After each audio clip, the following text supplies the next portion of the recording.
సనాతన ధర్మము. నీ భార్య అవ్వచ్చు, నీ కొడుకు అవ్వచ్చు, నీ తండ్రి అవ్వచ్చు, నీ తల్లి అవ్వచ్చు, నీ తాత అవ్వచ్చు. ఒక అలవాటు పని, ఒక ఆహారం అవ్వచ్చు, వాళ్ళు పడుకోనండికి ఒక మంచం అవ్వచ్చు, వాళ్ళు వేసుకోవడానికి ఒక ఫ్యాన్ అవ్వచ్చు. ఏది అలవాటు పడితే ఆ అలవాటుకి నీవు అలవాటు పడిపోతే అది అక్కడ ఆగిపోతే అంతకన్నా కష్టం మరొక్కటి లేదు. నువ్వు అలవాటు పడకుంటే దానికి నువ్వు అలవాటు చేసుకోవాలి.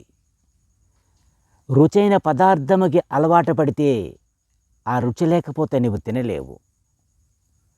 సదుపాయమైన మంచం లేకపోతే ఆ మంచం లేకపోతే నువ్వు పడుకోలేవు. 10 మందితో పడుకొని మాట్లాడుకోవడం అలవాటు పడితే రేపు అందరూ పోయిన తర్వాత నీవు ఒక్కడ ఉండిపోతావు. అప్పుడు ఉండలేవు. అందుకోసమే ఏ ఒక్కటి కూడా అలవాటుకి బానిసైపోతే మన జీవితము వినాశనం అయిపోతుంది. అది అందరము తెలుసుకోవలసిన విషయము. అలవాటు పడకుంటే మనము అన్నిటికి కూడా కొంత ఆపి నడుబడి చేసుకుంటే చివరి సమయంలో పరమాత్ముడు కూడా మనకి సాయపడతాడు.